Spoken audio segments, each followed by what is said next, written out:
আসসালামু আলাইকুম। আমার পক্ষ থেকে সবাইকে জানাই ঈদ মোবারক। আজ ময়মনসিংহ জেলার ত্রিশাল থানার ১ নং দানিখোলা বাজারের এক বিশাল গরুর হাট বসেছে। আজকে এই হাটে আমাদের এই গরুটি নিয়ে যাওয়া হবে। ২ বছরেরও বেশি এই গরুটি লালন পালন করার পর আজ এই গরুটা বিক্রি করা হবে। গরুটা প্রথমে গাড়িতে উঠতে চাইছিল না, পরে ৪ জন মিলে অনেক কষ্টে এই গরুটা তোলা হয়েছে। আমার বড় ভাই এই গরুটা লালন পালন করেছেন। গরুর প্রতি কতটা ভালোবাসা দেখেন। গাড়ি দিয়ে বাজারে গরু নিয়ে আসি, তারপর দেখি সবাই গরু নিয়ে আসছে, আবার কেউ কেউ হেঁটে হেঁটে গরু নিয়ে আসতেছে। এই জায়গাটা হচ্ছে দানিখোলা বাজার। এখানে বিভিন্ন জায়গা থেকে লোকজন আসছে গরু কেনার জন্য এবং বিক্রি করার জন্য।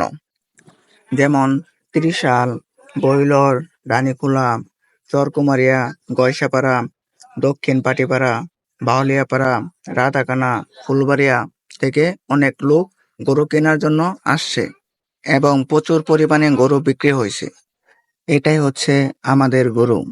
এক নজরে রানীখোলা মিলন সমাজ মাঠটা দেখে নেন যে কতগুলো গরু উঠছে এবং কতগুলো গরু বিক্রি হয়েছে। বাজারের মধ্যে এই গরুটা সবচেয়ে বেশি সমস্যা করছে। ৭ জন লোকেও কন্ট্রোল রাখতে পারে নাই। অনেক মানুষ এই কোরবানি ঈদের জন্য হাসি মুখে গরু কিনে নিয়ে যাচ্ছে। এই গরুটা বিক্রি করা হয়েছে। সবাইকে অসংখ্য ধন্যবাদ ভিডিও দেখার জন্য।